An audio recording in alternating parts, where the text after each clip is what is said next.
దేవుని పరిశుద్ధమైన నామమునకు స్తోత్రములు.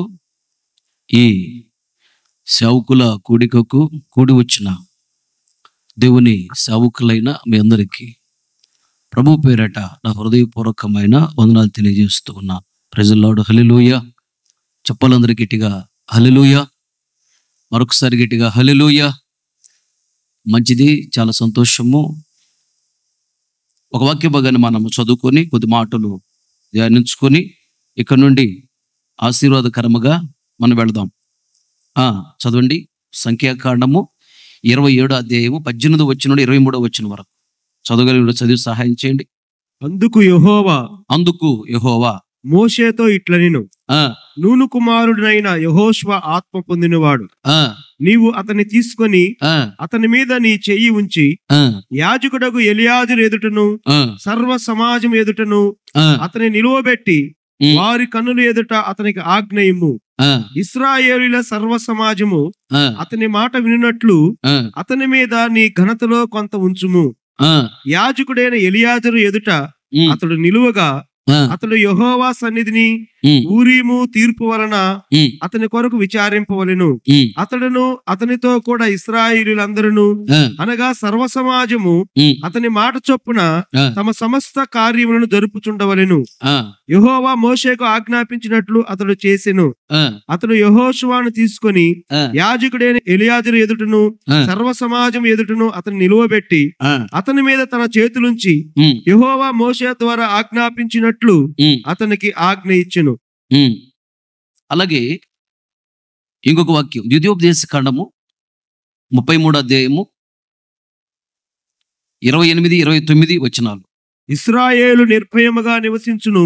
ఇశ్రాయేలు నిర్భయముగా నివసించును. యాకోబు ఊట ప్రత్యేకింపబడును. యాకోబు ఊట ప్రత్యేకింపబడును. అతడు ధాన్య ద్రాక్ష రసములు గల దేశములో ఉండును.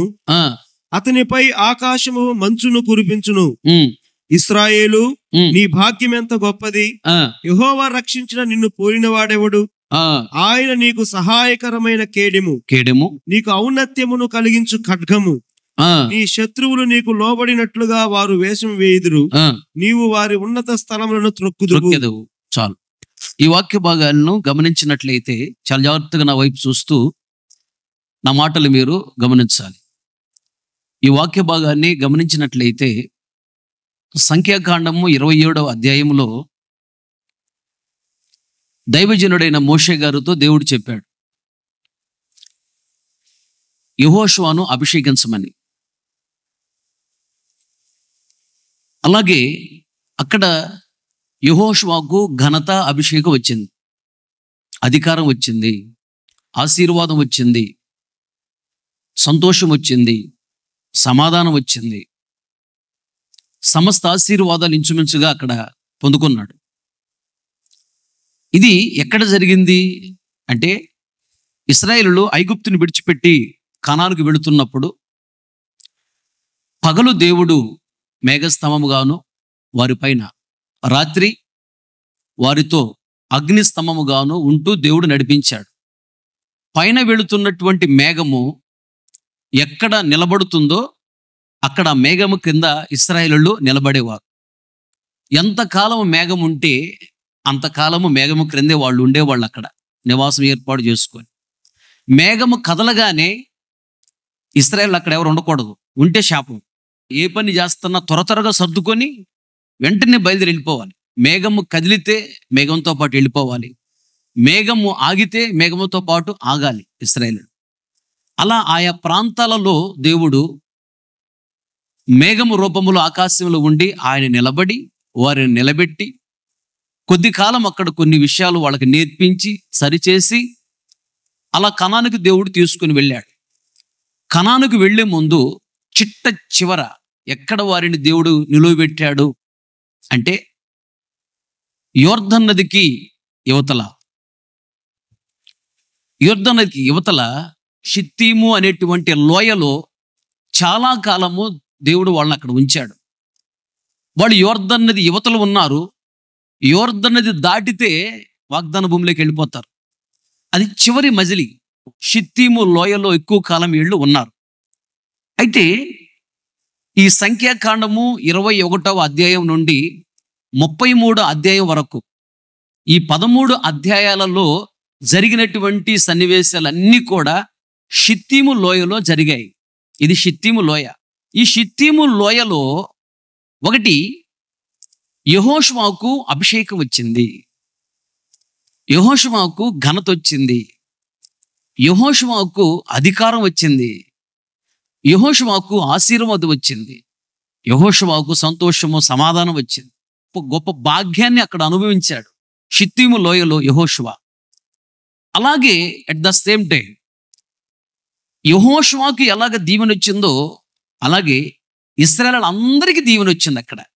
ఇప్పుడు నేను చదివించాను ద్వితీయోపదేశ కాండము 33వ అధ్యాయము 28, 29 వచనాల్లో చదివారు.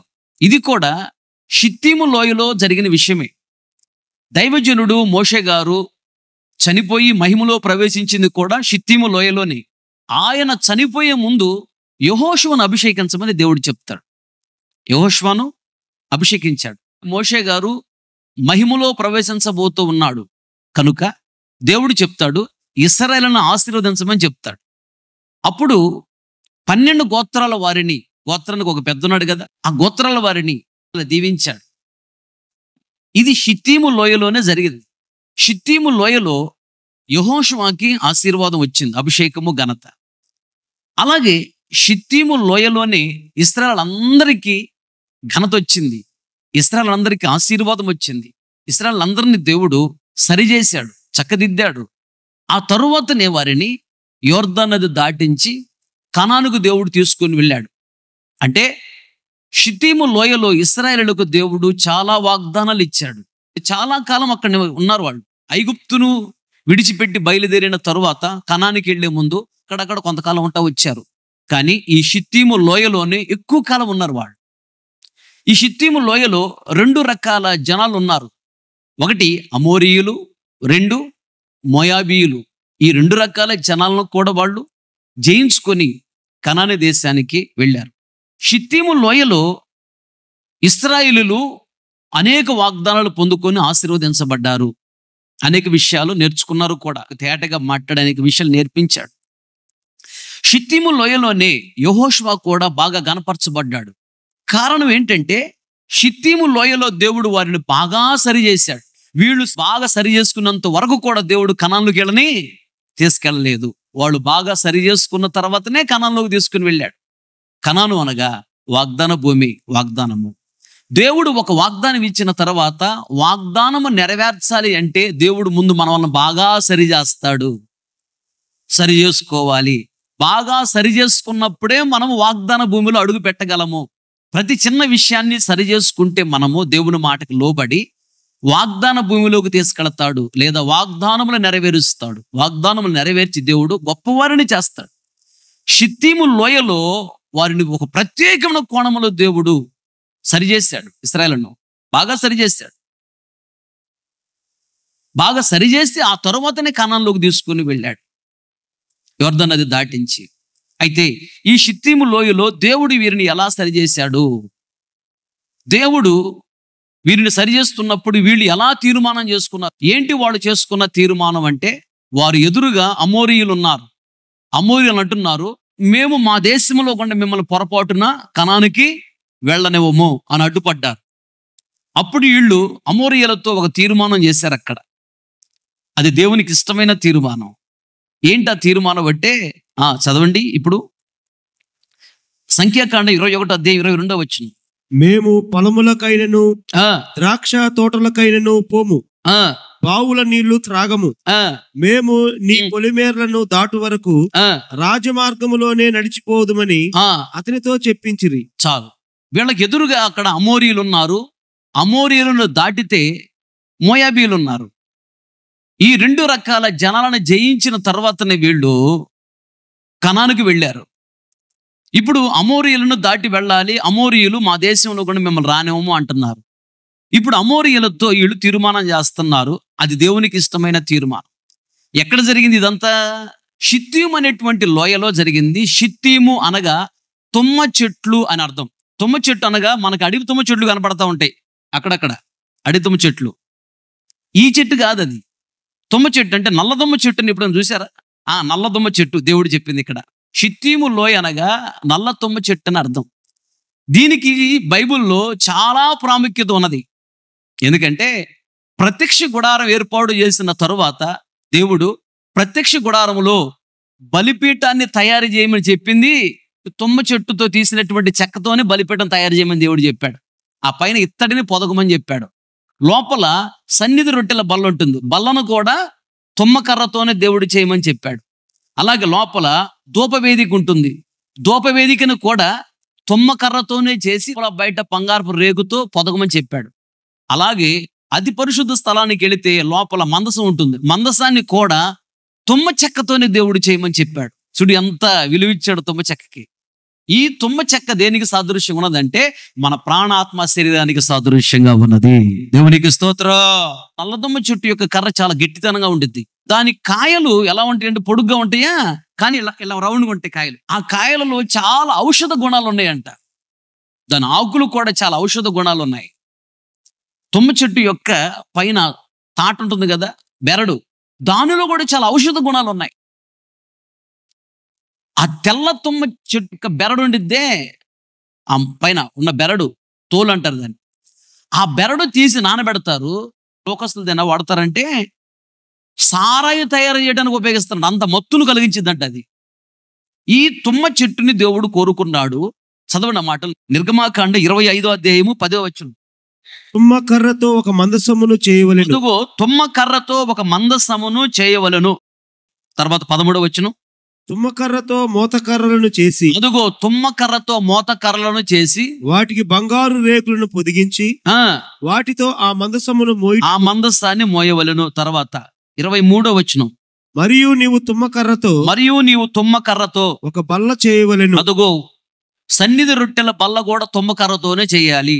ఆ తర్వాత నిర్గమాకాండం 26వ అధ్యాయం 15వ వచనం. మరియు మందిరమునకు తుమ్మకర్రతో నిలువు పలకలు చేయవలెను. లోపల అతి పరిశుద్ధ స్థలాన్ని నిలువు పలకలతో ఏర్పాటు చేస్తారు. ఆ నిలువు పలకలు కూడా తుమ్మకర్రతోనే చేయాలి. 26వ వచనం. తుమ్మకర్రతో అడ్డకర్రలను చేయవలెను. తుమ్మకర్రతో నిలువు పలకలను అడ్డ పలకలను చేయాలి. తర్వాత మందిరం యొక్క ఒక ప్రక్క పలకలకు 5 అడ్డకర్రలను. 32. తుమ్మకర్రతో చేయబడి బంగారు రేకు పొదిగిన 4 స్తంభముల మీద దాన్ని వేయవలెను. తర్వాత 37వ వచనం.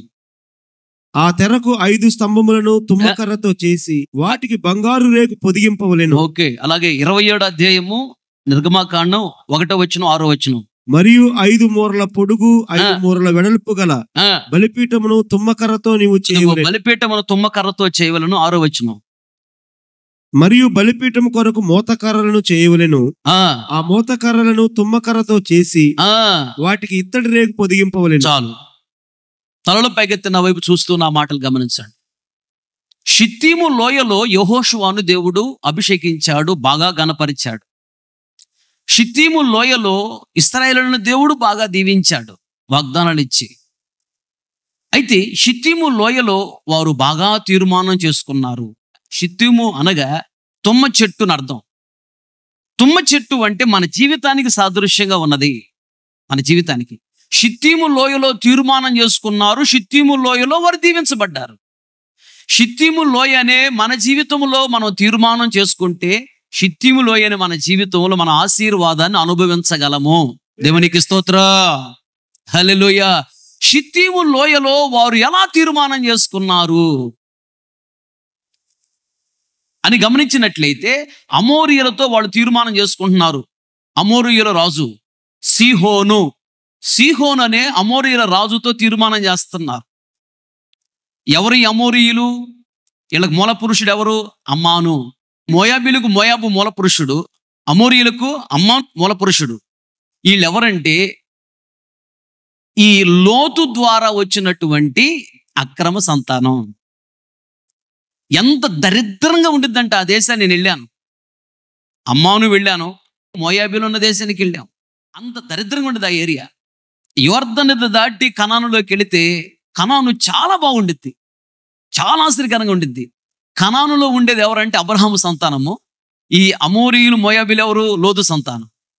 లోతు ఎవరు అంటే దేవుడు చెప్పకుండానే తన స్వయముగా ఆలోచన చేసి సొదొమ గొమొర్రా పట్టణానికి వెళ్ళినవాడు. సొదొమ గొమొర్రా పట్టణానికి వెళ్ళి శపించబడిన వాడు లోతు వంశం అక్కడ శపించబడింది, లోతు వంశం వాళ్ళు.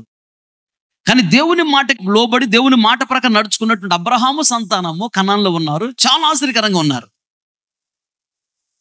దేవుని మాటకి విధేయత చూపించి అబ్రహాము సంతానము కనాన్లో ఉన్నారు దీవెనకరంగా.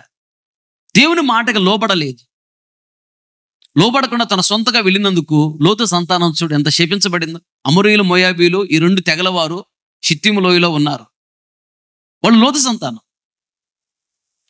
ఇప్పుడు అమోరీయుల రాజు అంటాడు, మేము వెళ్ళనేమో కానానికి మిమ్మల్ని అంటాడు. అప్పుడు వీళ్ళు తీర్మానం చేస్తున్నారు అమోరీయులతో ఏమనంటే, మొదటిది చదువు 21వ అధ్యాయము సంఖ్యాకాండము 22వ వచనము. మేము పొలములకైనను, ఓ అమోరీయుల రాజా, సిహోను రాజా, మీ పొలములలోకి మేము పొరపాటున వెళ్ళము. ఇప్పుడు ఇశ్రాయేలుకి అమోరీయులు శత్రువులు. ఇశ్రాయేలులు దేవునికి ఇష్టమైనటువంటి తీర్మానము చేస్తున్నారు షిత్తీములో. ఏమని చేస్తున్నారంటే, ఓ అమోరీయుల రాజా, మీ పొలములోకి పొరపాటున మేము వెళ్ళము. అంటే ఇశ్రాయేలు ఇక్కడ చేసుకున్న తీర్మానం ఏంటంటే, శత్రువుల యొక్క పొలములోకి మేము వెళ్ళమని తీర్మానం చేసుకున్నారు షిత్తీములో. వీళ్ళ పొలంలో ఏమున్నది ఆమెను గమనిస్తే, వీళ్ళ పొలములో గిలాదు అనే ప్రాంతం ఉన్నది, గిలాదు కొండ ఉన్నది. ఆ కొండ ప్రాంతం అంతా కూడా అక్కడ గుగ్గిలము, మస్తకి, బోళము ఈ 3 బాగా పండుతాయి అక్కడ. ఇవి దేనికి ఉపయోగిస్తారంటే స్ప్రే. ఇప్పుడు బట్టలు కొట్టుకుంటారు కదా, పర్ఫ్యూమ్ కొట్టుకుంటారు కదా, పర్ఫ్యూమ్ కానీ బాడీ స్ప్రే కొట్టుకుంటారు కదా, సువాసన వెదజల్లు. ఆ స్ప్రేలు తయారు చేయడానికి వీటిని వాడతారు. అయితే ఈ స్ప్రే కొట్టుకున్నప్పుడు ఆ వాసన రాగానే ఏమనిపించింది మనకి, ఇంకొంచెం ముక్కులు పెద్ద చేసుకొని అని పీల్చుకొనిపించింది. తెలియకుండానే ఆ వాసనకి ఆకర్షించబడతారు. ఇది ఎవరి పొలంలో ఉన్న సువాసన మాట్లాడేంటి? అమోరీయుల పొలంలో ఉన్న సువాసన. అమోరీయులు అనగా ఇశ్రాయేలుకి ఏమవుతారు? శత్రువులు. శత్రువు పొలంలో ఉన్నటువంటి సువాసన ఇది. శత్రువు పొలములో ఉన్నటువంటి ఆకర్షణ, శత్రువు పొలములో ఉన్నటువంటి సువాసన మాకొద్దు. శత్రువు పొలములో ఉన్నటువంటి ఆ సువాసన అనే ఆకర్షణ మాకొద్దు. అది తీర్మానం. సాతానుగాడు ఆకర్షిస్తాడు. ఏం ఆకర్షిస్తాడు? సినిమాలు బాగా ఆకర్షిస్తూ ఉంటాయి, జబర్దస్త్ సీరియల్ బాగా ఆకర్షిస్తూ ఉంటాయి, సీరియల్స్ ఆకర్షిస్తూ ఉంటాయి.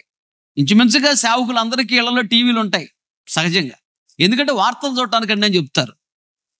ఎవరైనా వస్తేనో పాస్టర్ గారు వార్తలు పెడతారు, ఎవరు రానప్పుడు అమ్మో ఇక సాయంత్రం అంతా డిస్కో సినిమాలు. శత్రువు ఆకర్షణ మాకొద్దు అంటే సినిమాలు మాకొద్దు, సినిమాలు నేను చూడనని తీర్మానం చేసుకోవాలి. సినిమాలు చూడకూడదు, తప్పది. జబర్దస్తులు చూడకూడదు, సీరియల్స్ చూడకూడదు. శత్రు ఆకర్షణ, అది ఆకర్షణ మనకొద్దు. అలాగే సినిమా యాక్టర్స్ యొక్క వాళ్ళు వేసుకుంటారే బట్టలు, ఆ టైపులో మనం బట్టలు వేయకూడదు. ఆమేన్, హల్లెలూయా. ఆ రోజుల్లో కనాను దేశాన్ని ఇశ్రాయేలుకి దేవుడు ఇచ్చాడు కదా. ఆ రోజు నుండి ఈ రోజు వరకు కనాను దేశంలో ఇశ్రాయేలును తరిమి కొట్టి వాళ్ళని అక్కడ లేకుండా చేసి అది ఆక్రమించుకోవాలని ఎంతో మంది ప్రయత్నాలు చేస్తున్నారు. చుట్టూ ఇంచుమించుగా అక్కడ 7-8 దేశాలు ఉన్నాయి. శత్రువులు వాళ్ళ మీదకి 10 యుద్ధాలు చేశారు.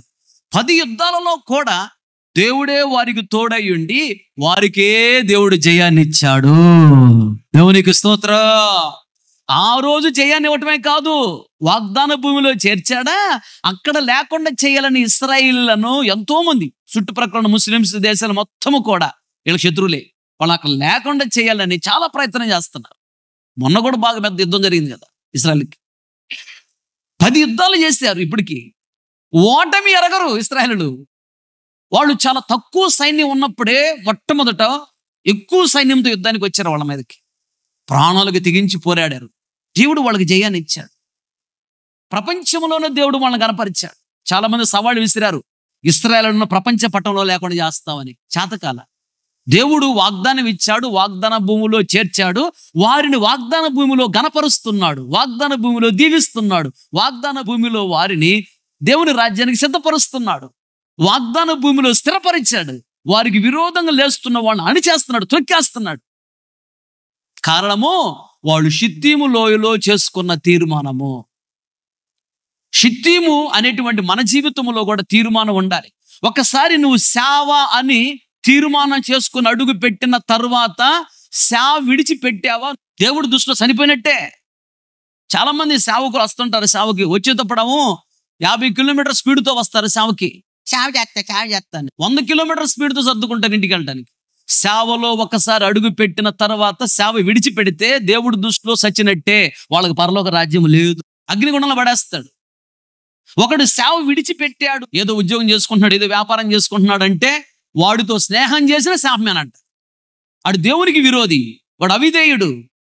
అలాంటి వాడు ఉన్నట్టు వాడు ప్రభువులు కూడా ఇవ్వకూడదు. మా సంఘం నుంచి వెళ్ళారు కొందరు, వాళ్ళని ప్రభువులు ఇవ్వనని చెప్పా. కనుక అలాంటి వాళ్ళని దేవుడు చేయి విడిచిపెడతాడు. అలాంటి వాళ్ళంటే దేవుడికి ఇష్టం ఉండదు. సేవ విడిచిపెట్టి తిరుగుతున్నాడు, వాడు ఉద్యోగం వ్యాపారం చేసుకుంటే తిరుగుతున్నాడు అంటే దేవునికి వాడు శత్రువు. వాడితో స్నేహం చేస్తే నీవు కూడా శత్రువు అయిపోతావు దేవుడికి. జాగ్రత్త. ఒకసారి తీర్మానం చేసుకున్న తర్వాత తీర్మానం విడిచిపెట్టకూడదు. ప్రాణం పైన వివాహం చేసుకోకుండానే సేవ చేస్తా తీర్మానం చేస్తున్న తర్వాత నువ్వు వివాహం కోరకూడదు.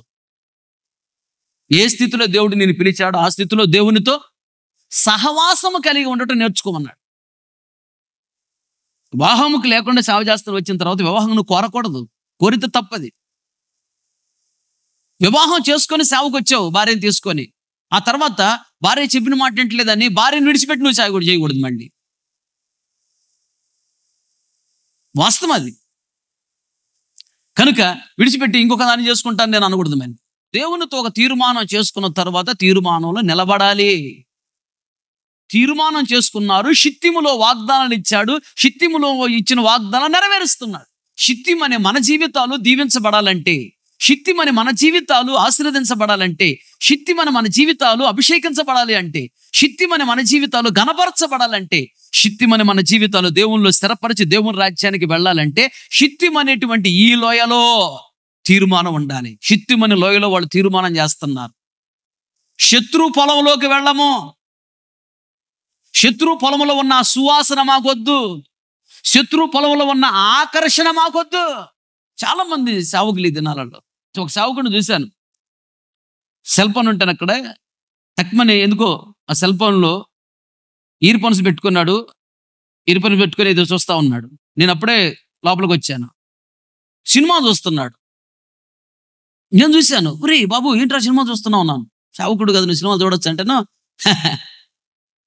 ఏముందన్నా వరకు సరదాగా చూస్తున్నాను.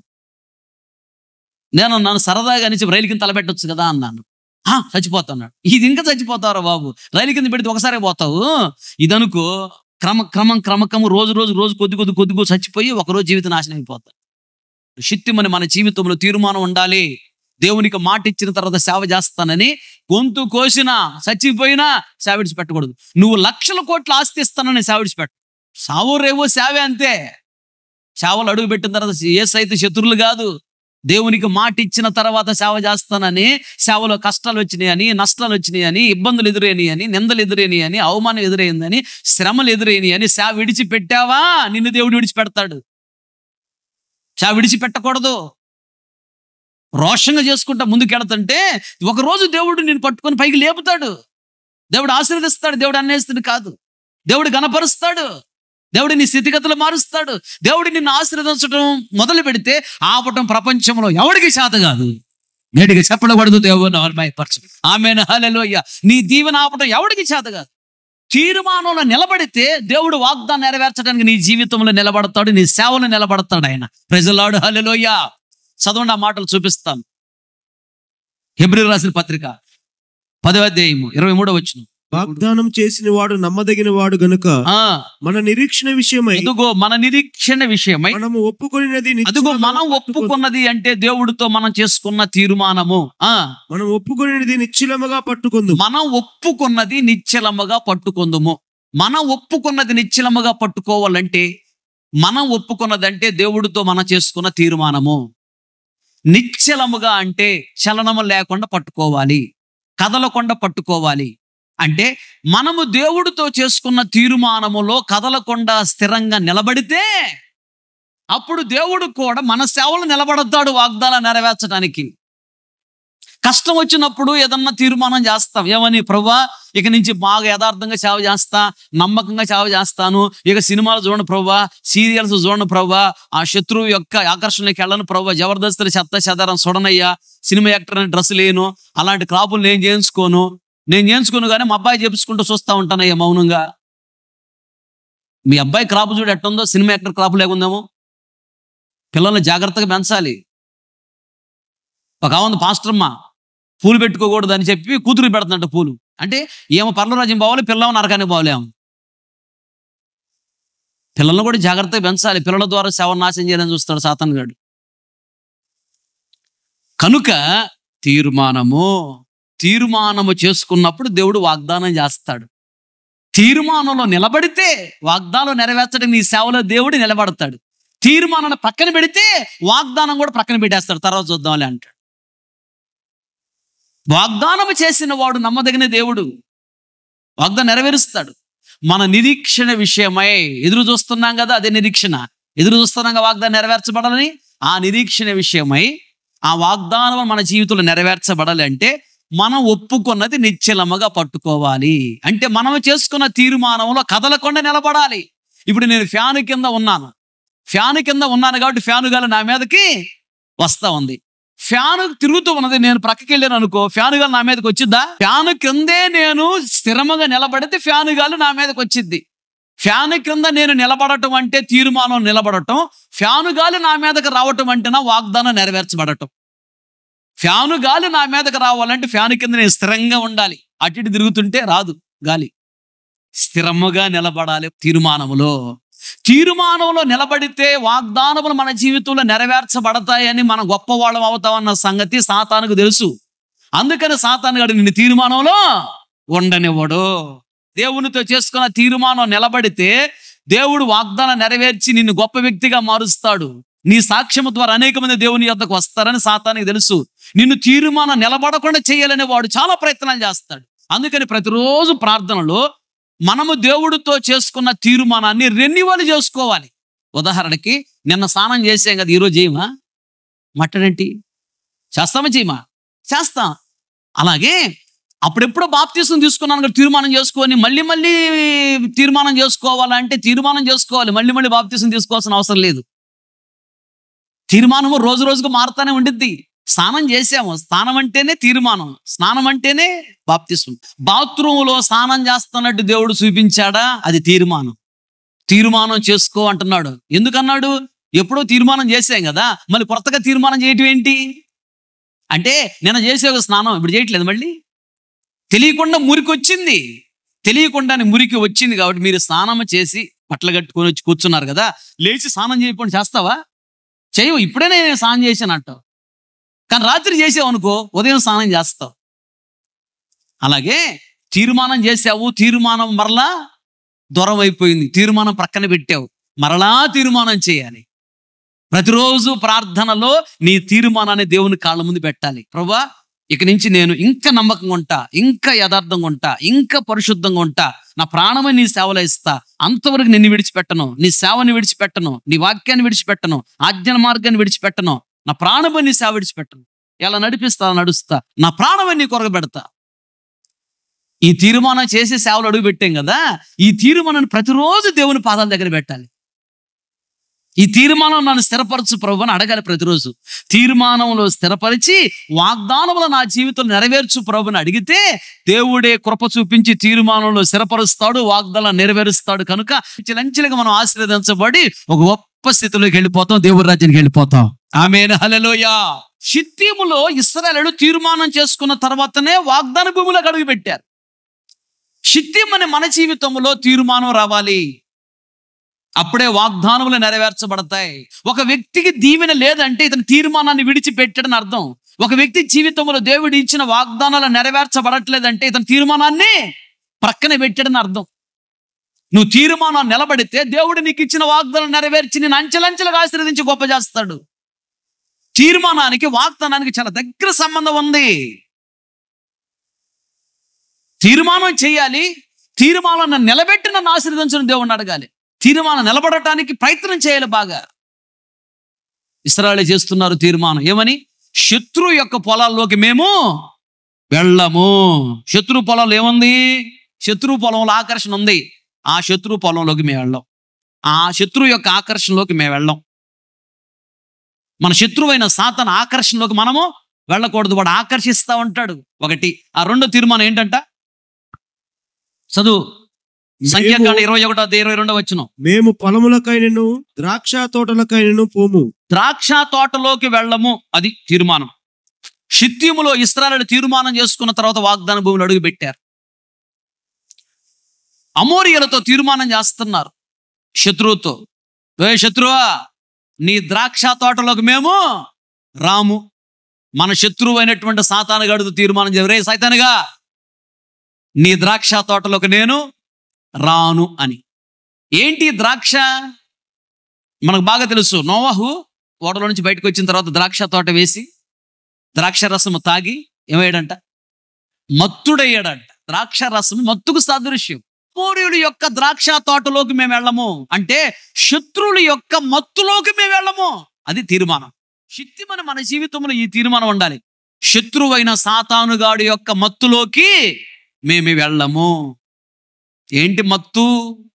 మందు మత్తే, సిగరెట్టు మత్తే, పానుపరాగు మత్తే, రాజకైని మత్తే. మత్తులోకి వెళ్ళకూడదు. పురుషుడికి స్త్రీ మత్తు, స్త్రీకి పురుషుడు మత్తు. ఈ మత్తును సంపాలి. అలాగే ఇంకొకటి తిండి మత్తు అని బైబిల్ రాయబడి ఉంది. సామెతల గ్రంథం 23-21 త్రాగుబోతులను తిండిపోతులను దరిద్రులగుదురు. త్రాగుబోతులు దరిద్రులు అవుతారు. ఓకే, వాడు తాగుబోతుడు కాబట్టి తాగి మొత్తం డబ్బులన్నీ త్రాగుడు పోతాయి. నెక్స్ట్ తిండిపోతులు కూడా దరిద్రులు అవుతారంట. తిండి కూడా మత్తే. తర్వాత ఇంకేం మత్తు అంట? నిద్రమత్తు. నిద్రమత్తు. కూటానికి వెళ్ళంగానే చికెన్ బిర్యానీ, మటన్ బిర్యానీ చేస్తారు. గోముగుమలాడుతూ వాసన. సాతానుగాడి భలే ప్రేరేపిస్తాడు. ఫుల్ తిన లాగిచ్చా అని. ఇది కాదు 4 ప్లేట్లు లేపేస్తారు. ఇది పొద్దున్నే ప్రార్థన చేయగలడు? ఇంకా లేవగలడా ప్రార్థనకి? లేవలేడు. సరే మోకరించి ప్రార్థన వచ్చిద్దా? నిద్ర వచ్చిద్దా? నిద్ర వచ్చిద్ది.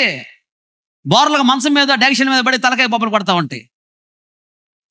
ఇంకేం చేస్తాడు? ప్రార్థన. రాత్రి మొత్తం తగ్గించుకుంటే ఉదయం లేచి ప్రార్థన చేయగలడు. ప్రార్థన చేశాడా? ఆ రోజు ఎక్కడికి వెళ్ళినా చేయమే.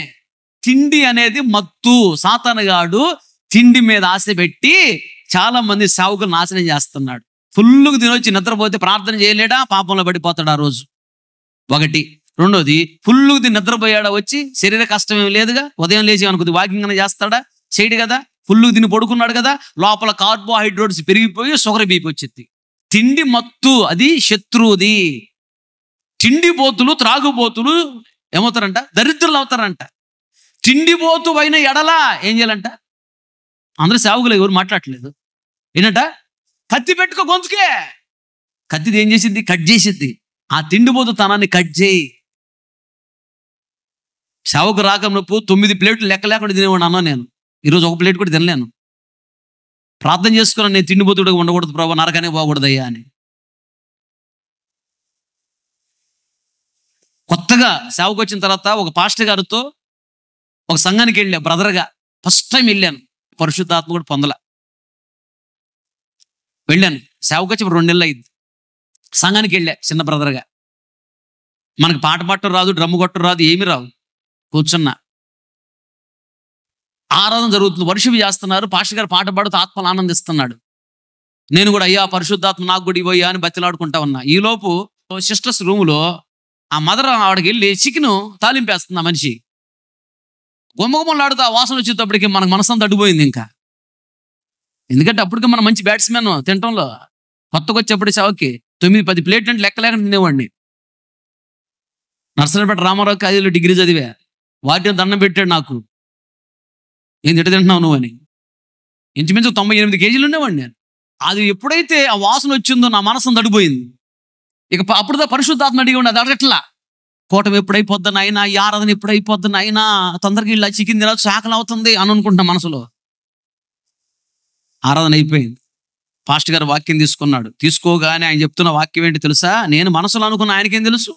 పాస్టర్ గారు అక్కడ ఉన్నాడు, నేను దూరంగా ఉన్నాను. నా మనసులో జరిగింది నాకే తెలుసు, ఎవరు తెలియదు. పాస్టర్ గారు వాక్యం చెబుతూ వెంటనే అన్నాడు, కొందరికి తిండి మీద ఉన్న ఆసక్తి పరిశుద్ధాత్మ అభిషేకం మీద ఉండదు అన్నాడు. ఎవరు మాట్లాడినట్టు ఈ మాట? అర్థమైందా? ఎవరు మాట్లాడుంటారు? నేను చెప్పాను ఆయనకి, నా మనస్సులో ఉన్నదే నేను చెప్పాను ఆయనకి. ఎవరు మాట్లాడారు? పరిశుద్ధాత్మ దేవుడు మాట్లాడాడు. గుండె జల్లుమంది నాకు. నేనైతే కన్నీళ్ళు పెట్టుకున్నాను. ఇలాంటి వాడు నరకానికి పోతారు, వీళ్ళు సేవకు పనికిరారు అన్నాడు.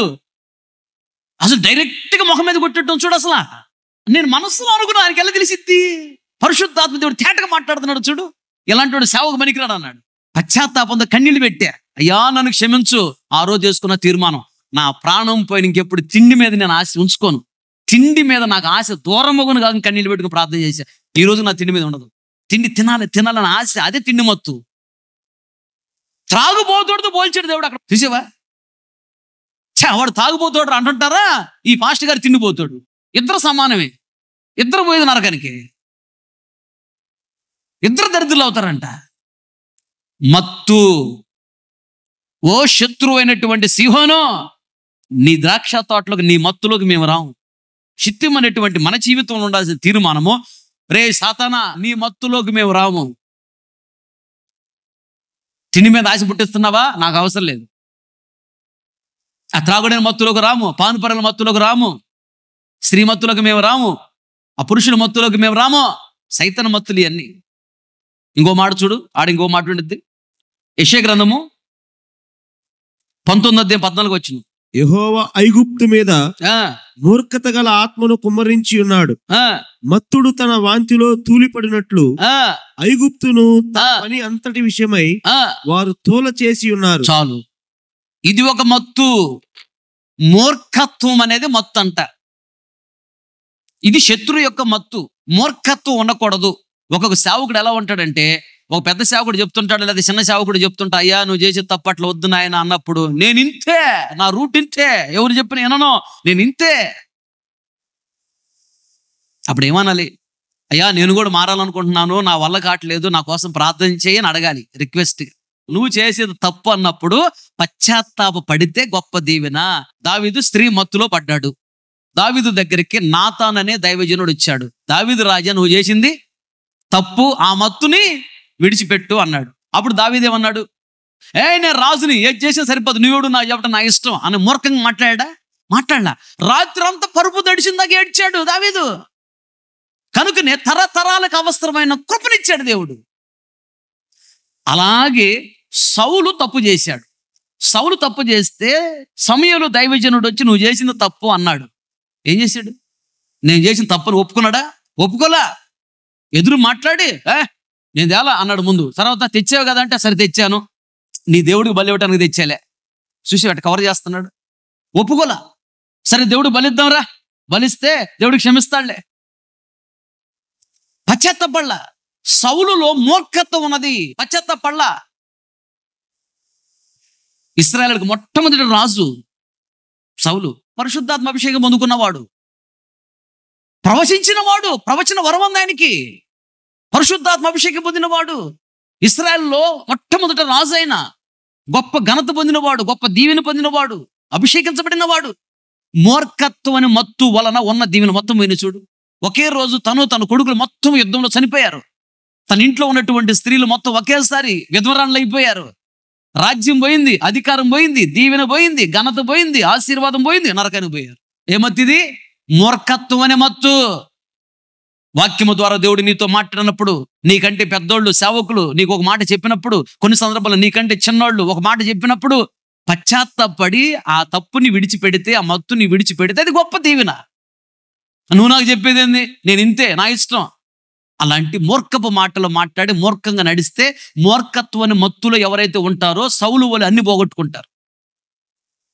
పశ్చాత్తాపడాలి దావీదు వలె, అన్ని దీవెనలు పొందుకుంటారు. మూర్ఖత్వం అనేది కూడా మత్తే. రే శత్రువా, సాతానా, నీ మత్తులోకి, నీ ద్రాక్ష తోటలోకి మేము రాము, నీ మత్తులోకి రాము. ఇది షిత్తింలో మనం చేయవలసినటువంటి తీర్మానం. రాత్రి లేటుగా పడుకునేవాడు అంటే, వేకువజామున లేచేవాడు అంటే యెహోషువ. ఇంకెప్పుడు నిద్రపోయాడు? యెహోషువ ఎవరు? ప్రపంచంలోనే గొప్పోడు.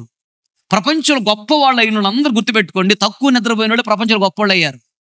అంబేద్కర్ గారు 4 గంటల నిద్ర అంట, 20 గంటలు కష్టపడేవాడంట. ఆయన రాసిన రాజ్యాంగాన్ని తిప్పిరాడు ఎవడికి చేతగాట్ల. అవి భయంకర లింకులు, అసలు మామూలుగా ఉండదు. అసలు ఈ పరిపాలన అంతా కూడా సింపుల్గా రాసేసాడు ఆయన. దేని లింక్ పెట్టేశాడు అంతే. ఎవరికి పూర్తి అధికారం ఇవ్వకుండా. ప్రధానమంత్రి ఏదైనా చేయాలంటే రాష్ట్రపతి పర్మిషన్ లేకుండా చేయకూడదు అంతే. రాష్ట్రపతి ఏదైనా చేయాలంటే కొన్ని ప్రధానమంత్రి అధికారులు లేకుండా చేయకూడదు. పూర్తి లింకులన్నీ ఏడకాడా, ఎవరికి పూర్తి అధికారం ఇవ్వకుండా. తలనొప్పి వచ్చింది అసలు వాటిని గురించి ఆలోచిస్తే. ఆయన ఎలా రాశాడేమో. 20 గంటలు కష్టపడేవాడు అంట, 4 గంటలు నిద్రపోయాడు అంట. 24 గంటలు నిద్రపోయేవాళ్ళు ఉన్నారు, ఇప్పుడు 4 గంటలు కష్టపడతా. నిద్ర అనేది మత్తు, తిండి అనేది మత్తు. వీటి మీద కోరిక చావాలి. శత్రువు యొక్క మత్తులివి. పాపపు మత్తు. యోబు గ్రంథము 12:25. వారు వెలుగు లేక చీకటిలో తడబడుచుందురు. మత్తుకొనిన వాడు తూలునట్లు ఆయన వారిని తోలచేయును. వారిని తోలచేయును. ఇక్కడ చీకటి అనగా పాపం. చీకటి అనే మత్తు అంటే పాపము మత్తు. పాపం అంటే ఏంటి? ఆజ్ఞాతిక్రమమే పాపం. వాక్యం ఉన్నప్పుడు వాక్యానికి లోబడకపోతే పాపం. అదే మత్తు. సాతాను మత్తులో పడ్డవాళ్ళు వాక్యానికి లోబడరు, వాక్యానికి భయపడరు, వాక్యం అంటే ఇదేది చూపించరు. సాతాను మత్తులో పడ్డవాళ్ళు, పాపపు మత్తులో ఉన్నవాళ్ళు వాక్యానికి లోబడరు. మూర్ఖత్వం అనే మత్తుని విడిచిపెట్టాలి, తిండి అనే మత్తుని విడిచిపెట్టాలి. వాడి నాకు దూరమగును కాకని ప్రార్థన చేయాలి. నిద్ర అనే మత్తు దూరమగును కాక ప్రార్థన చేయాలి. ఈ పాపం అనే మత్తు నాకు దూరం కావాలి. స్త్రీ మత్తు నాకు దూరం కావాలి. పురుషుల మత్తు నాకు దూరం కావాలి. శక్తిం అనేటువంటి ఈ జీవితంలో ఉండవలసిన తీర్మానం దేవుడు వాగ్దానములు నెరవేర్చబోతున్నాడు. నీ జీవితంలో నువ్వు ఉన్న ప్రాంతంలో దేవుడు నిన్ను గొప్ప చేయబోతున్నాడు. ఆమేన్. ఇంకో మాట చదువు, నెక్స్ట్ మాట చదువు, ముగించుకుందాం. సంఖ్యాకాండం 21-22 బావుల్లో నీళ్లు త్రాగము. అవో అమోరీయుల సీహోను రాజా, మీ బావుల్లో నీళ్లు పొరపాటు మేము త్రాగం. మీ బావుల్లో నీళ్లు మాకెందుకు దరిద్రం. బావి అనగా దాని అర్థం ఏంటంటే బావిలో నీళ్లు ఎన్ని తీసినా మరలా ఊరతాయి. అలాగే గడ్డం ఎంత చేసినా మరలా వచ్చిద్ది. అలాగే చెడ్డ ఆలోచన ఎంత వద్దనుకున్న వస్తారు అంటే బావిలో నీరు అంటే ఆలోచనకు సాదృశ్యము. ఎన్ని తీసినా ఊరతాయి, ఎంత కత్తిరించిన వెంట్రుకలు పెరుగుతూనే ఉంటాయి. శక్తిమని మన జీవితంలో ఈ రోజు మనం చేయాల్సిన తీర్మానము, రే శత్రువైన సాతానా, నీ బావిలో నీళ్లు మేము త్రాగం. నీ ఆలోచన ప్రకారం మేము నడవము. సాతానుగాడు ఆలోచన చెప్తాడు. ఒకటి గుర్తుపెట్టుకో, మనకి ఒక ఆలోచన వచ్చింది అంటే దేవుడన్నా ఇస్తాడు ఆలోచన, లేకపోతే సాతానన్నా ఇస్తాడు. సొంతగా ఆలోచన చేసే స్థితి ఒక మనిషికి లేదు. ఒక లోకస్తుడు చెప్తాడు ఏమని, ఇది నా ఆలోచన అని. తప్పది. బైబిల్ ప్రకారము ఒక మనిషిని నడిపిస్తే దేవుడు నడిపిస్తాడు, లేకపోతే సాతాను నడిపిస్తాడు. Note this point. లోకస్తులకు తెలియదు, ఇది వాస్తవం. అది ఎందుకంటే మనిషి కంటే బలవంతులు 2 ఉన్నారు. ఒకటి మనిషి కంటే బలవంతుడు సాతాను, సాతాను కంటే బలవంతుడు దేవుడు ఉన్నాడు. ఒక మనిషి సొంతగా నడవలేడు, నడిపిస్తే దేవుడు నడిపిస్తాడు, లేకపోతే సాతాను నడిపిస్తాడు. ప్రార్థన చేసుకుని భక్తిగా ఉంటుంటేనేమో దేవుడు నడిపిస్తాడు. ప్రార్థన చేసుకోవట్లేదు, భక్తిగా ఉండకపోతే సాతాను నడిపిస్తాడు. సొంత ఆలోచన కాదది. ఒక ఆలోచన వచ్చిందంటే ఇది దేవుని ఆలోచన, సాతాను ఆలోచన కొంచెం ఆలోచించుకొని ముందుకు అడిగేయాలి మనం. సాతాను ఆలోచన నడవకూడదు. దావీదు కుమారుడు సొలొమోను, సొలొమోను కుమారుడు రెహబాము. రెహబాము రాజు అయ్యాడు. ఇశ్రాయేలీయులందరూ వచ్చి అడుగుతున్నారు, నాయనా సొలొమోను నాన్నగారు కొంచెం మమ్మల్ని బాగా ఇబ్బంది పెట్టాడయ్యా, బెత్తాలతో కొట్టించాడయ్యా, చిన్న చిన్న దానికి కూడా మీరు కొంచెం శిక్ష తగ్గించండి అయ్యా మాకు అని అడిగారు. అడిగినప్పుడు ఈ రెహబాము ఏం చేశాడు తెలుసా, వాళ్ళ నాన్నతో పాటు ఉన్నటువంటి పెద్దోళ్ళు ఉంటారే భక్తి గలవారు, వాళ్ళని పిలిపించి మా నాన్న ఎలా చేశాడు పరిపాలన, కొన్ని నచ్చలేదంటే ఇశ్రాయేలుకి, సరే నేను మార్చుకోవాలి పరిపాలన. వాళ్ళు అడుగుతున్నారు, పాపం అంత శిక్షించొద్దయ్యా, చిన్నపిల్లలు ఆడవాళ్ళను చూడకుండానే బెత్తాలతో కొట్టించాడయ్యా నాన్న అని అంటున్నారు. సరే మార్చుకోవాలి అని అనుకోవాలి కదా. అలా కాకుండా తండ్రితో ఉన్న భక్తి గలవారు పెద్దోళ్ళు ఎవరు ఉన్నట్టు వాళ్ళని పిలిచి ఆలోచన అడగకుండా ఎవరు ఆలోచన అడిగాడంట, తనతో పాటు పెరిగినటువంటి యవనస్తులు ఉన్నారే గాలి బ్యాచి, ఆ గాలి బ్యాచిని పిలిచి సలహాలు అడిగంట ముందు తాగుతా కూర్చొని. ఏనరా ఇశ్రాయేలు ఎట్ట అంటున్నారా, ఏం చెప్పమంటామని వాళ్ళని అడిగండి ఆలోచన. వాళ్ళు అన్నారంట తాగి, అందరూ వాళ్ళకి చెప్పేది నువ్వు రాజురా, రాజు చెప్పు ఏంటి, మా నాన్న నడిమి వేలు కంటే నా చిటికిన వేలు ఎక్కువ అని చెప్పు. అంటే మా నాన్న బెత్తాలతో కొట్టాడు కదా మిమ్మల్ని, నేను కొరడాలతో కొట్టిస్తానని చెప్పు. ఎందరో వాళ్ళకి చెప్పేది సమాధానం, వాళ్ళకి భయపడేది ఏంట్రా అని చెప్పారంట. ఆలోచన, ఆ ఆలోచన తీసుకున్నాడు రెహబాము. ఏమైందో తెలుసా? రాజ్యము 2 ముక్కలైంది. 2 గోత్రాలు వారు మాత్రమే రెహబాముకు ఉన్నారు, బెన్యామీను గోత్రం, యోదా గోత్రం. మిగిలిన 10 గోత్రాల వారు యెరోబాము రాజుగా ఉండి పరిపాలన చేసుకోవడానికి వెళ్ళిపోయారు. చూసావా? రాజ్యము 2 ముక్కలైంది. ఎందుకైంది? పనికి మాలిన ఆలోచనలు తీసుకున్నాడు. సైతాన్ ఆలోచన ఇది. సైతాన్ ఆలోచన తీసుకున్నాడు, ముక్క చెక్కలైపోయింది తన యొక్క రాజ్యం. చాలా మంది సేవ ఇలాగే ఉంటుంది. జాగ్రత్తగా ఉండాలి. విశ్వాసులు చెప్పిన ఆలోచన తీసుకోవచ్చు కానీ వాళ్ళ ఆలోచన ప్రకారం నడవకూడదు. నా దగ్గరికి వస్తారు విశ్వాసులు, అన్న అలా చేస్తే బాగుంది, ఇలా చేస్తే బాగుంటుంది అంటారు. అనగానే అవునా మంచిది బ్రదర్ అంట. నువ్వు నాకు చెప్పేది అన్నావు, మంచిది బ్రదర్, సరే ఓకే బ్రదర్, అలాగే చేద్దాం బ్రదర్ అంట. చేయను. ప్రార్థన చేస్తా. ప్రార్థన చేస్తే ప్రభు నాకు కలలో కానీ దర్శనంలో కానీ ఏమైతే చెప్తాడో, లేదా బాగా ప్రార్థన చేసిన తర్వాత లేచి బైబిల్ చదువుతుంటే దేవుడు మాట్లాడతాడు వాక్యం ద్వారా. మనం ఏదైతే అడిగామో కరెక్ట్గా దానికి సంబంధించింది అక్కడ బైబిల్లో దేవుడు మాట్లాడుతూ ఉంటాడు. ఓహో ఇది దేవుడు మాట్లాడుతున్నాడు మనకు అర్థమైపోతుంది. మనం ఏదైతే అడిగామో బైబిల్ ఓపెన్ చేసి చదువుతుంటే క్లియర్ దానికి సంబంధించిన సమాధానం అక్కడ ఉండిద్ది బైబిల్లో. అప్పుడు దేవుడు మాట్లాడుతున్నాడు అని అర్థం. దాని ప్రకారం నడవాలి. ఆయన చెప్పకపోతే ఆయన బాధపడతాడేమో, ఆయన ఆలోచన తీసుకోకపోతే ఈయన బాధపడతాడేమో అని అనకూడదు. ఒకరోజు నాతో పాటు ఒక విశ్వాసి ఉండేవాడు. ఒకప్పుడు కథ డబ్బులు దశంభాగం నమ్మకంగా ఇచ్చాడు ప్రతి నెల. కథ ఏదైనా కోటాలంటే కొద్ది డబ్బులు ఎక్కువ ఇచ్చేవాడు ఆయన. కథ డబ్బు ఉన్నవాడే. అయితే ఆయన రాను తర్వాత నాకు ఆలోచించడం మొదలు పెట్టాడు. ఆయన పరిశుద్ధాత్మ అభిషేకం కూడా లేదు, బాప్తిసం పొందాడు అంతే. దేవుని చేతి నడిపించబడి సేవకుడు కదా. నాకు చెబుతున్నాడు ఆలోచనలో, అటు చేయి పాస్టర్, ఇటు చేయి పాస్టర్, అటు చేయి పాస్టర్ అన్నాడు. సరే అని చెప్పి రామగుండ సురేష్ అని పిలిపించా వాక్యం చూడటానికి. వచ్చాడు. సురేష్ అన్న అంటే పెద్ద కత్తి, అది మామూలుగా ఉన్నది. వేసేయటమే ఆయన. ఈయన గెంగరాలు తిరిగిపోయాడు ఆ వాక్యం వినగానే. గెంగరాలు తిరిగిపోయాడు. మధ్యలో లేచిపోయాడు. లేచిపోయిన తర్వాత నెక్స్ట్ ఇయర్ మళ్ళీ ఎవరిని పిలిపిస్తున్నారు పాస్టర్ గారు కోటాలకు అన్నాడు.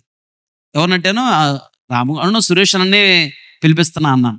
అనగానే ఆయన ఎందుకు పాస్టర్ గారు, ఎంతమంది లేరు ఇంకా పాస్టర్లు అంటున్నాడు. పలానా పాస్టర్ని పిలపోయి అన్నాడు. నేను చెప్పాను, అన్నా సేవ దేవునిది, మంద కాదు. ప్రార్థన చేస్తే సురేష్ అన్నని పిలవమని దేవుడు చెప్పాడు. ఆయన ఆత్మీయుడు, భక్తి గలవాడు, పరిశుద్ధుడు, మంచి అభిషేకం పొందుకున్న సేవకుడు, మంచి ఉపదేశకుడు. ఆయన వచ్చి చెప్తే ఆ వాక్య ఉపదేశాలు ఫస్ట్లో కొద్ది కఠినంగా అనిపించినా తర్వాత సంఘానికి అది మేలు జరిగింది. కఠినమైన బోధ పత్యముతో కూడిన తిండి లాంటిది. కఠినమైన బోధ నీకు ఇబ్బంది అనిపించింది కానీ కఠినమైన బోధ విని జీవితాన్ని సరి చేసుకుంటే నీ జీవితం చాలా ఆశ్చర్యకరంగా ఉండేది, పరలోక రాజ్యంలో ఉండేది. కఠినమైన బోధనే ఇష్టపడాలి.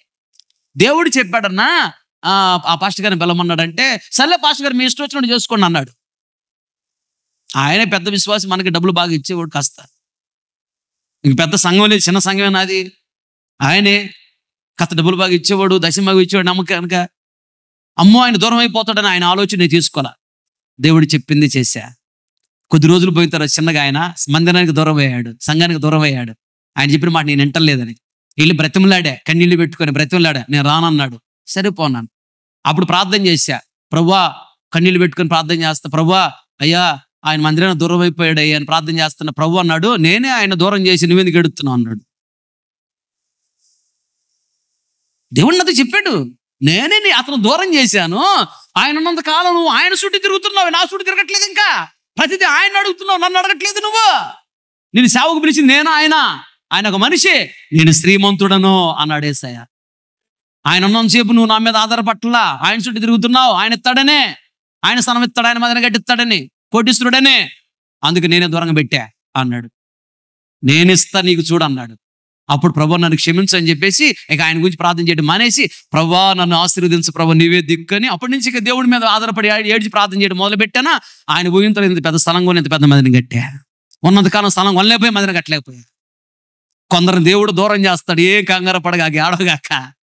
వాళ్ళు ఉన్నంతకాలం మన దేవుని పొందలేము, దేవుడే దూరం చేస్తాడు మన మంచి కోసమే. ఏది చేసే దేవుడు మనకు మేలే చేస్తాడు. ఆయన ఉంటే నాకు ఆలోచన చెబుతున్నాడు, వింటలా. నేను చెప్పిన ఆలోచన వింటలేదేక. నా సేవకుడు చెప్పిన ఆలోచన నువ్వు తీసుకోవాలి, కానీ నువ్వు చెప్పిన ఆలోచన నా సేవకుడు తీసుకునేది ఏంటి? అవసరం లేదు, నువ్వు పక్కెళ్ళి పన్నాడు అంతే దేవుడు. ఆ రోజు నాకు కొద్ది బాధ అనిపించింది. కథ డబ్బు ఉన్నవాడు, కథ పెద్దోడు, ఈ దూరం అయిపోతున్నారే అని బాధపడ్డానా. దేవుడు అన్నాడు, ఏం కంగారు పడగాక, నాకంటే పెద్దోడేం కాదు అన్నాడు దేవుడు. అతను కోటీశ్వరుడు, నేను శ్రీమంతుడనే, నా ఆస్తిని కొలవడానికి కొలతలు లేవు. నేను సేవకు పిలిచే, నేను ఇస్తా నీకు. వాళ్ళ మీద ఎందుకు ఆధారపడతావు? వాళ్ళ ఆలోచన ఎందుకు తీసుకుంటావు? నా ఆలోచన తీసుకో, నేను చెప్పింది విను, నేను నడిపిస్తా చూడు, నేను నీకు ఇస్తా చూడు అన్నాడు. సరే ప్రభు, నన్ను క్షమించు ప్రభు అని అటు ఇడిచిపెట్టి ఇక దేవుని పూర్తిగా ఆధారపడి ఆయన చెప్పిన ఆలోచన ప్రకారం నడుచుకుంటా వచ్చానా, ఇక దేవుడు ఆశీర్వదించడం మొదలు పెట్టాడు, గొప్పగా దీవించాడు. ఆయన ఆలోచనలు పడ్డాడు. అసలు ఎట్టొచ్చింది దీనికి ఎంత స్థలము, ఎట్టొచ్చింది ఎంత మందిరం? ఆయనే కదా మెయిన్ మనకి. ఆయన ఉంటే చాలు, ఆయన లేకుండా ఎంతమంది ఉపయోగం లేదు. ఆయన ఉన్నాడు చాలు. ఆయన ఆలోచన ప్రకారం నడిచాను, ఇష్టం నుండి చాలా మంది వెళ్ళిపోయారు, పోనీ అన్నాడు దేవుడు, అంతే. తర్వాత కొత్త కొత్త ఆత్మను దేవుడు ఇచ్చాడు, సంఘం ఇంకా దినం అభివృద్ధి చెందింది. దేవునికి స్తోత్రం, హల్లెలూయా. ఏ శత్రువా, సాతానా, నీ బావుల్లో నీళ్ళు మేము తాగం. ఇది షిత్తిములో తీర్మానం. అంటే సాతానా, నీ ఆలోచన ప్రకారం మేము నడవము. సాతాన సంబంధమైన మనుషులు ఉంటారు. వాడు కొత్తగా వచ్చి ఉంటాడు మందిరానికి, కథ డబ్బున్నవాడు కొత్తగా వచ్చి ఉంటాడు, ఆయనకి అసలు ఏం తెలియదు, ఆత్మీయ జీవితం లేదు, ఆడి సేవ గురించి ఏం తెలియదు, వాక్యం గురించి ఏం తెలియదు. ఆయన చెప్తుంటాడు. ఒకరోజు నా ఆదివారం వాక్యం అన్న తర్వాత ఒక పేపర్ మీద రాసి నాకు ఇచ్చిపోయాడు, ఇది చదవండి పాస్టర్ గారు అని. అది జేబులో పెట్టుకున్నాను. రూమ్లోకి వెళ్ళంగా తీసి చూసి చదివాను. చదివితే ఎలీషా గురించి చెప్పండి పాస్టర్ గారు అన్నాడు. నెక్స్ట్ ఆదివారం నేను చెప్పలా. ఆయన చెప్పమంటే నేను చెప్పేదేంటి? ఆయన చెప్పమంది నేను చెప్పాలి. ఆ వారం ప్రార్థన చేస్తే దేవుడు ప్రకటన గ్రంథం గురించి వాక్యం చెప్పన్నాడు. అది ఈరోజు నువ్వు ఎవరు ఆలోచన తీసుకుంటున్నావు? విశ్వాసుల దగ్గర ఆలోచన తీసుకుంటున్నావా? తీసుకోవడం తప్పలేదు. భక్తి గల వారి దగ్గర ఆలోచన తీసుకో, దాని ప్రకారం నడవద్దు. ఆలోచించు, ప్రభువుని అడుగు, ప్రభు ఏది చెప్తే అది చెయ్యి. అప్పుడు గొప్పగా ఉండేది సేవ. దేవునికి స్తోత్రం. తర్వాత ఇంకో మాటను చూడు, నెక్స్ట్ చదవండి. సంఖ్యాకాండ 21వ అధ్యాయము 22వ వచనం. మేము నీ పొలిమేరలను దాటు వరకు, నీ పొలిమేరలను దాటు వరకు రాజమార్గములోనే నడిచిపోదుమని, రాజమార్గములో గుండా వెళతాము. చాలు, పొలిమేరలను దాటుతాము. తీర్మానం. ఓ శత్రు రాజా, సీహోను రాజా, మేము పొలిమేరలను దాటుతాము. పొలిమేరల దగ్గర ఆగుతారు తెలుసా? విగ్రహారాధికులు ఏదన్నా ఊరికి వెళ్ళేటప్పుడు పొలిమేర దగ్గర ఆగుతారు. ఏం చేస్తారు? ఆడ ఒక కొబ్బరికాయ కొట్టి ఎడతారు పొలిమేర దగ్గర, పొలిమేర శక్తికి. ఇజ్రాయెల్ ఏమంటున్నారు? మీ పొలిమేర దగ్గర మేము ఆగము అంటే మీ విగ్రహానికి మేము దండం పెట్టము, విగ్రహారాధన మేము చెయ్యము. అది దాని అర్థం. విగ్రహారాధన అనగానే సేవకులు అందరూ అనుకుంటారు, సహజంగా మేమెందుకు విగ్రహారం చేస్తామండి, అవి ఎప్పుడో విడిచిపెట్టాం కదా అంటారు. విగ్రహారం 2 రకాలు. అక్షరార్థమైన విగ్రహారాధన, విగ్రహారాధన దేవుడిని మొక్కటం. అట్లాగే ఆత్మీయ విగ్రహారాధన అంటే ఏంటంటే దేవుని కంటే ఎక్కువగా నీవు దేనిని ప్రేమిస్తావో అది విగ్రహము, విగ్రహారాధన. అది దేవుని కంటే భార్యను ఎక్కువగా ప్రేమిస్తున్నావా, అది విగ్రహారాధన. దేవుని కంటే భర్తను ఎక్కువ ప్రేమిస్తున్నావా, అది విగ్రహారాధన. దేవుని కంటే ఎక్కువగా పిల్లలను ప్రేమిస్తున్నావా, అది విగ్రహారాధన. దేవుని కంటే పిల్లలను ప్రేమించేటువంటి అర్థం ఏంటి? బాక్స్కి స్పీకర్లు పోయినాయి, కట్టించాలంటే నామో 400 అయ్యిద్ది, 500 ఉండే డబ్బులు. రేపు ఆదివారానికి బాక్స్ లేదు, కట్టించుకోవాలి, 500 అయ్యిద్ది. అప్పుడే కొడుకు వచ్చాడు, నేను షూ కొనుక్కోవాలని నాకు డబ్బులు అని అడుగుతున్నాడు. 500 500. బాబు వచ్చాము షూ కావాలని అడుగుతున్నాడు. ఇప్పుడు ఈయన బాక్స్ కట్టించాలా, కొడుకు షూకి ఇవ్వాలా డబ్బులు? మాట్లాడండి. కొడుకు షూకి ఇచ్చాడంటే దాని అర్థం ఏంటి తెలుసా? దేవుని కంటే ఎక్కువగా కొడుకుని ప్రేమిస్తున్నాడు, ఇది విగ్రహారాధన చేస్తున్నాడు. లేదా భార్య అడుగుతుంది, ఒక చీర కొనుక్కోవాలి, నేను గట్టిగా నాకు 500 కావాలని అడిగింది. అమ్మ నా దగ్గర 500 ఉన్నాయి, 500 నేను బాక్స్ చేయించడానికి వెళ్తున్నా, అమ్మ కట్టించాలమ్మా అంటే, ఇవన్నీ చెప్పగాక నాకు బాక్స్ కట్టించుకుంటావు, నీ సమాధి కట్టించుకున్నా నాకు అనవసరం, నాకు డబ్బులు ఇస్తే అంతే, లేకపోతే నేను ఇప్పటికే బట్టలు సర్ది పెట్టుకున్నా అనగలనే నేనైతే నమ్మకంగా పంపిస్తాను, ఇంకెప్పుడు రాగాకమ్మా అని. నువ్వు వచ్చినా నేను చంపేస్తానని చెబుతాను. వేస్తున్నాము సైతం, నీలాంటి సైతం నాకు అవసరం లేదని. సేవ ముఖ్యం నాకు. ఇక ఏమో భయపడి ఇచ్చేసాడా 500? ఎవరిని ప్రేమిస్తున్నాడు? దేవుని పరిచర్య కంటే ఎక్కువగా భార్యను ప్రేమిస్తున్నాడు, విగ్రహారం చేస్తున్నాడు. ఇతని సేవ అభివృద్ధి చెందదు, సేవలో దేవుడు ఉండడు, ఇతను పరలోరాజ్యం ఇవ్వడు దేవుడు. ఇలాంటి సేవకులు చాలా మంది ఉన్నారు. పిల్లలు ముఖ్యం కాదు, దేవుడు ముఖ్యం. భార్య ముఖ్యము కాదు, దేవుడు ముఖ్యం. భర్త ముఖ్యము కాదు, దేవుడు ముఖ్యం. ఈ లోకంలో ఎవరు ముఖ్యం కాదు, ముందు దేవుడు. ఈ లోకాన్ని పంపింది దేవుడు, ఆశీర్వదించే దేవుడు, ఆరోగ్యం ఇచ్చేది దేవుడు, దేవుడు రాజ్యం ఇచ్చేది దేవుడు, రక్తాన్ని ఇచ్చేది, ప్రాణాలు పెట్టింది దేవుడు. వీళ్ళెవరు కాదు. దేవుని కంటే ఎక్కువగా ఎవరు కాదు. దేవుని కంటే ఎక్కువగా దేన్ని ఎవరిని ప్రేమించకూడదు. అది విగ్రహారాధన. మీ పొలిమేరల దగ్గర మేము ఆగము, దాటి వెళ్ళిపోతామంతే. మీ పొలిమేర దేవతలకు మేము దండం పెట్టాం అంటే విగ్రహారాధన మేము చేయం. ఇది షిత్తీములో వీళ్ళు చేసుకున్న తీర్మానం. షిత్తీములో వాళ్ళు తీర్మానం చేసుకున్న తర్వాతనే కనానులు అడుగుపెట్టారు వాగ్దాన భూమిలో. ఇప్పటికీ వాగ్దాన భూమిలో ఉన్నారు. వాళ్ళని కదిలించడం ఎవడికి చేతగాట్లా. అలాగే దేవుడు వాగ్దానాలను నెరవేర్చి దేవుడు నువ్వు ఉన్న ప్రాంతంలో దేవుడు నిన్ను గొప్ప చేయబోతున్నాడు. ఆమె షిత్తీం అనేటువంటి ఈ జీవితంలో ఈరోజు ఇలాంటి తీర్మానం చేయాలి. చివరిగా ఒక మాటను చూడు అక్కడ ఏంటట, మేము రాజమార్గములోనే వెళతాము. ఏంటి రాజమార్గము? ఎవరు మన రాజు? మన రాజు యేసయ్య. రాజమార్గములంటే యేసయ్య మనకు ఏర్పాటు చేసిన మార్గములోనే మనం నడవాలి. దేవుని స్తోత్రం. ఇది ఆజ్ఞల మార్గము, ఇది పరిశుద్ధత అనే మార్గము, యథార్థత అనే మార్గము, నియమ నిబంధనల మార్గము. ఈ మార్గం నడవాలి. దాని గురించి సామెతల గ్రంథంలో మాట్లాడు చూడండి, ముగించుకుంది. సామెతల గ్రంథం 16:17 చెడుతనము విడిచి నడుచుటయే యథార్థవంతులకు రాజమార్గము. చాలు. రాజమార్గములో మేము వెళతామంటే చెడుతనముని విడిచిపెట్టి నడవటం. ఇది చెడు అని తెలిసిందా, విడిచిపెట్టేసేయి. చెడు ప్రవర్తన తెలిసిందా, విడిచిపెట్టేసేయి. చెడు ఆలోచన తెలిసిందా, విడిచిపెట్టేసేయి. ఈ చెడ్డ మాట తెలిసిందా, విడిచిపెట్టేసేయి. ఇది తినేది చెడ్డని తెలిసిందా, విడిచిపెట్టేసేయి. చెడు అని తెలిసిందా, దాన్ని విడిచిపెట్టు. రహస్యమందు చూస్తున్న దేవుడు ప్రతిఫలం ఇస్తాడు. దేవుడు పిలిచింది ఆశీర్వదించడానికి, వాగ్దానం నెరవేర్చడానికి అన్యాయస్తుడు కాదాయన. ఆశీర్వదించడానికి పిలిచాడు. దరిద్రత ఎల్లకాలం ఉండదు, కరువు ఎల్లకాలం ఉండదు, కన్నీళ్ళు ఎల్లకాలం ఉండవు, రోగాలు అప్పులు ఎల్లకాలం ఉండవు. ఇప్పుడు నీకున్న దరిద్రత ఎల్లకాలం ఉండదు, ఈ రోజు నువ్వు ఉన్న స్థితులు ఎల్లకాలం ఉండవు. రాబోతున్న దేవుడు నిన్ను గొప్పగా దీవించడానికి పిలిచాడు. ఆయన మహాప్రేమ గలవాడు. ఆయన ప్రణాళిక వేరు, మన పట్ల ఆయన చిత్తము వేరు, ఆయన ఉద్దేశం వేరు. ఒక గొప్ప ఉద్దేశం కలిగి ఉన్నాడు ఆయన. ఏం కంగారు పడకు. ఎగతాళి చేసిన వాళ్ళందరూ సిగ్గుతో తలదించుకుంటారు నీ ఎదుట. ఎందుకు కంగారు పడతావు? రాజమార్గంలో వెళతానయ్యా అనగా చెడు అని తెలిసిందా, దాన్ని విడిచిపెట్టు. అది రాజమార్గం. చెడు అని తెలిసినా చెడులో ఉన్నావా, సైతాను మార్గం. ఒకని ఎదుట సరిగా కనపడు మార్గము కలదు, తుదకది ఎక్కడికి? మరణానికి తీసుకెళ్ళి, నరకానికి తీసుకెళ్ళి. మనకు సరిగా అనిపించింది, అది దేవునికి సరి ఎందా కాదో ఆలోచించుకొని మనం నడవాలి. రాజమార్గంలో కూడా వెళతాం అంటే, రాజమార్గం అంటే చెడును విడిచిపెట్టడమే రాజమార్గం. వారిని ఏమంటారంట? ఇప్పుడు చదివిన దాంట్లో ఉంది 16-17. ఎవరాళ్ళు? యథార్థవంతులు అంట. చెడు అని తెలుస్తుందా, చెడుని విడిచిపెట్టేసే. రాజమార్గంలో ఉన్నావు అని అర్థం, యథార్థవంతుడవు అని అర్థం.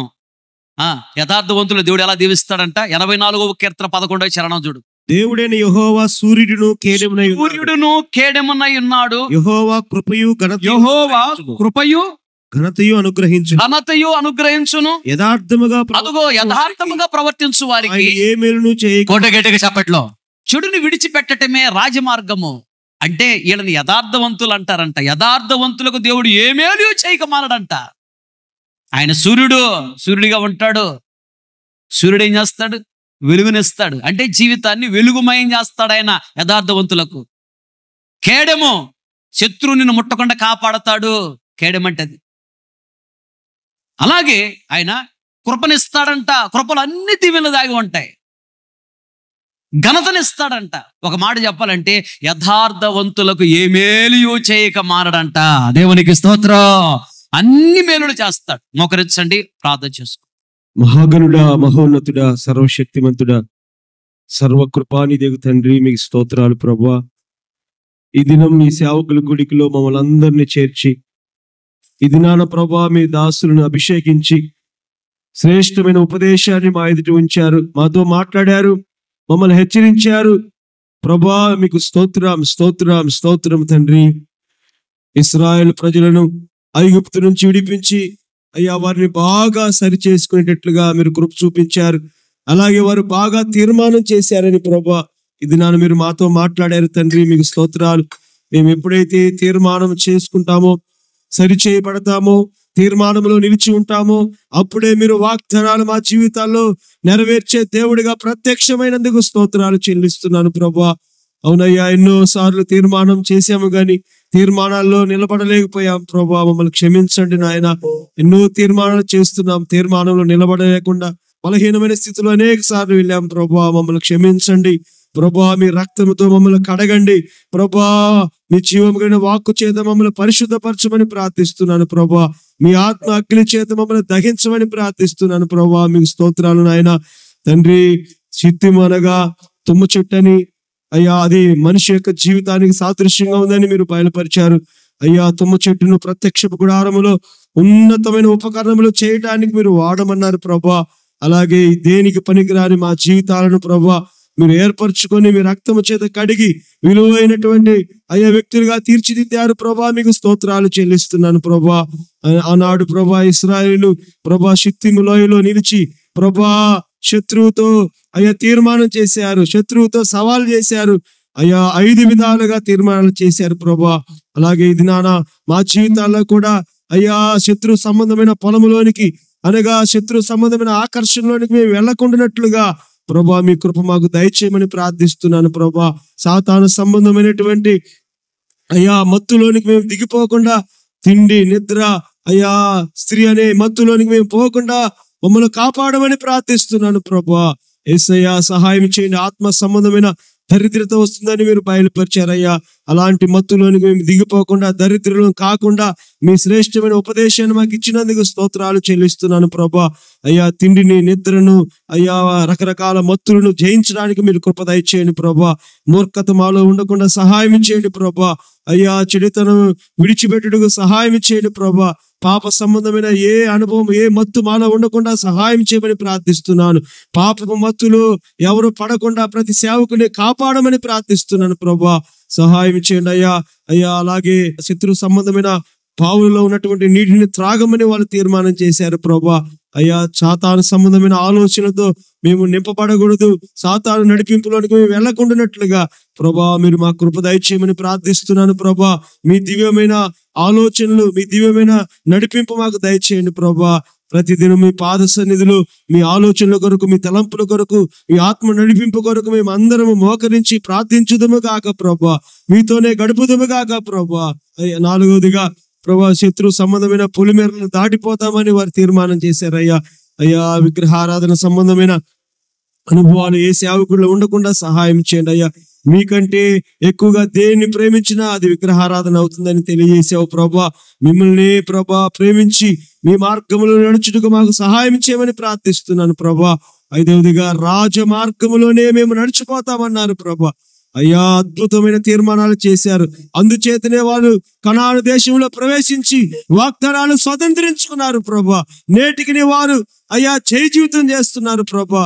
ఇశ్రాయేలు ప్రజలు నేటి వరకు ప్రభా అయ్యా జయ జీవితం చేస్తూ ఎన్ని యుద్ధాలు వచ్చినా వారు జయిస్తూనే ఉన్నారు ప్రభా. వారిని మీరు ప్రపంచానికి ఆశీర్వాదకరంగా నిలవబెట్టారు ప్రభా. అలాగే మా జీవితాల్లో కూడా మేము రాజు మార్గములోనే, మీ మార్గములోనే మేము నడవాలి. మీరే మా రాజు ప్రభా. యేసయ్యా సహాయం చేయమని ప్రార్థిస్తున్నాను. మా జీవితాల్లో అయ్యా సూర్యుడిగా కేడిమగా మీరు నిలిచి అయ్యా యథార్థమైన మార్గాల్లో మమ్మల్ని నడిపిస్తున్నందుకు స్తోత్రాలు ప్రభా. యథార్థవంతులకు ఏ మేలు చేయక మానవని మీరు మాట్లాడారు ప్రభా. సమస్తమైన మేలుతో మమ్మల్ని నింపండి, తృప్తిపరచండి. గత కాలంలో జీవించిన విధానం కంటే ఈ సంవత్సరంలో మరి ఎక్కువగా ఉన్నతమైన ప్రతిష్టలో మండుటకు సహాయం చేయండి. అగ్ని వంటి ప్రభా అయ్యా జీవితం చేయుటకు సహాయం చేయండి ప్రభా. మమ్మల్ని అన్ని కోణాల్లో బలవంతులుగా మార్చండి ప్రభా. సాతాను సంబంధమైన ఇది ఏది మాలో ఉండకుండా మమ్మల్ని బలవంతులుగా మార్చండి. సాతాను శక్తులను జయించాలి ప్రభా. అయ్యా సహాయం చేయండి, సహాయం చేయండి. మీ కృపను సమృద్ధిగా దయచేయమని ప్రార్థిస్తున్నాను. ఈ ఉపదేశం ఉన్న ప్రతి ఒక్కరి జీవితాలలో ప్రభా నాయన నూరంతలుగా ఫలింప చేయండి ప్రభా. ప్రతి ఒక్కరిని నాయన నూతనమైన మార్గాలు నడిపించమని ప్రార్థిస్తున్నాను. వాక్యమిత్తున మీ దాసుని బలపరచండి అయ్యా. అగ్నిగా నిలబెట్టుకున్నందుకు స్తోత్రాలు. ప్రభావంతో శక్తితో బలమైన అగ్ని జ్వాలగా నిలబెట్టినందుకు స్తోత్రాలు అయ్యా. ఇలాంటి ఉపదేశాలు అయ్యా అనేక ప్రాంతాల్లో మీ దాసుని ద్వారా నాయన విత్తబట్టడానికి సహాయం చేయండి. అనేక ప్రాంతాల్లో అయ్యా మీ అగ్నిని మోసుకుని వెళ్ళినట్లుగా, శ్రేష్టమైన ఉపదేశాన్ని మోసుకుని వెళ్ళి అనేకులకు ప్రకటించినట్లుగా మీ దాసుని ఇంకను బలపరచండి, అభిషేకించండి, ఆరోగ్యాన్ని క్షేమాన్ని దయచేయమని ప్రార్థిస్తున్నాను. అన్ని కోణాల్లో దీవించండి నాయన. ఈ యొక్క జైత్వని మినిస్ట్రీస్ పరిచయంలో ఇంకను దీవించండి. అనేకులకు దీవెనకరంగా, వేవేల ప్రజలకు ఆశీర్వాదకరంగా ఈ మినిస్ట్రీస్ ని మీరు చేసినందుకు కృతజ్ఞత స్తుతి స్తోత్రాలు చెల్లిస్తూ నజరేయుడని యేసు నామములో ప్రార్థించి పొందినాము తండ్రి. ఆమేన్. ఆమేన్. మన తండ్రి అయిన దేవుని ప్రేమ, కుమారుడని యేసుక్రీస్తు వారి కృప, పరిశుద్ధాత్మని అన్యోన్య సహవాసము, సన్నిధి, సముఖం చేరిన మనకును, ప్రపంచంలోని సకల కోటి పరిశుద్ధులందరికీ, మరి ముఖ్యముగా వాక్యమైన తీర్మానం చేసుకుని ప్రతి ఒక్కరిని దృష్టి ఉంచి ఆశీర్వదించి అంతవరకు దేవుడు నడిపించును గాక. ఆమేన్, హల్లెలూయా.